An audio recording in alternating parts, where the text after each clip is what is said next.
मंडळी नमस्ते. तर आपण या ठिकाणी ऊस पंढरी हायटेक रोपवाटिकेमध्ये आहे. तर आपल्या भागातील एक प्रगतीशील शेतकरी आहेत सुनील खुडे साहेब याने आपल्याला काकडीची रोपं बनवण्यासाठी आपल्याला बियाणं दिलं.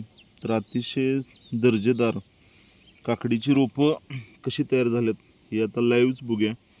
म्हटलं चला ठीक आहे, व्हिडिओ बनवतच आपण बघू की काय क्वालिटीची रोपं तयार झाल्यात. तर थोडंसं आपण 1-2-3 रोप असे चेक करू, टेस्ट करू की बाबा कसे आहेत. हे एक रोप काढून बघूया. तर मंडळी बघू शकतोय अतिशय सुरेख स्टंप आहे काकडीची.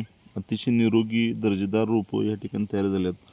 रूट डेव्हलपमेंट आपण बघू शकतोय. जर अशा पद्धतीची रूट डेव्हलपमेंट असणारी रोपं जर आपण डायरेक्ट नेऊन शेतामध्ये लावली तर खूप चांगली ग्रोथ होऊ शकतात. तर 1-2-4 रोपं मी लाईव्ह ह्या ठिकाणी काढून बघतो की बाबा कसे आहेत काय काय. तर हे बघू शकतोय. तर आपण एका परस एक रोपं ह्या ठिकाणी आपल्या रोपवाटिकेमध्ये तयार झालेले आपण बघू शकतोय.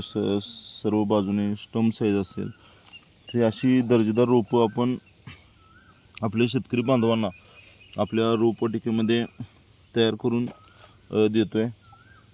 तर आता साधारणतः खरीप सीझन चालू होईल. जर ज्या मंडळींना वांगी, टॅमॅटो, मिरची, कोबी, फ्लावर किंवा वेलवर्गामध्ये काकडी, दोडका, कारले अशा पद्धतीची जर रोपं लावायची असतील, लागवड करायची असेल तर 100% आपली ऊस पंढरी आपल्यासोबत आहे. एक दर्जेदार रोपं आपण या ठिकाणी बनवून सर्व आपल्या शेतकरी बांधवांना आपण देणार आहे.